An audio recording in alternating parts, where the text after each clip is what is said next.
From Washington is Congressman Mike Quigley. Thank you so much for joining us, Congressman. Good morning. Good morning. You know, part of this vote is the naming of trial managers. First of all, how do you go about finding one, and what exactly does a trial manager do? Well, I think they make the case before the Senate. It's a rather unusual setup there. As you know, the Chief Justice presides over the Senate, but his rulings can be overruled by a majority of the Senate. But the House representatives, the House managers, make the opening arguments, and they make the case before the Senate, acting as something not just of a jury, but of the whole court, the trier of fact and the trier of law. It'll be a real education for the American public. Congressman, Speaker Pelosi found herself between a real rock and a hard place. She decided, in an effort to get a fair trial in the Senate, to hold on to those articles. A lot of people criticized that decision. I want to ask you, Congressman, if you were the Speaker, would you have held on to the articles for this long?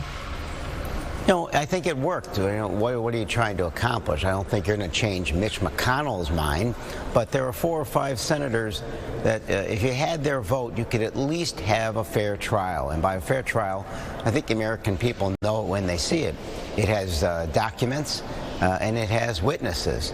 If this went as Mitch McConnell had suggested and signed on to, it would be the first impeachment in U.S. history that would go to conclusion without any witnesses. So I think withholding them has brought out public support for this trial process.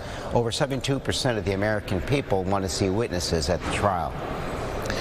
Obviously, people want to see some witnesses at the trial, but some are saying that those witnesses that you would like to see at the trial, couldn't they have been called to the House if you were concerned about getting that information out to the public? Because let's be honest, yes, there is a process here, but a lot of this is being played out on television for the public. Sure. There were 9 witnesses that we called out of my committee, the House Select Committee on Intelligence, who refused to testify. It was only after the articles were being threatened to ship over to the Senate that people like Mr. Bolton offered to testify. He said he'd testify before the Senate. So I know he has a book deal out. Maybe it requires a larger audience for him to succeed in that manner.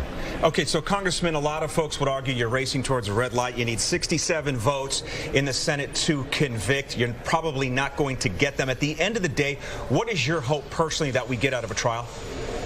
I take it day by day. The first thing I want is a trial with witnesses, and we're not there yet. The second thing is to hold this president accountable.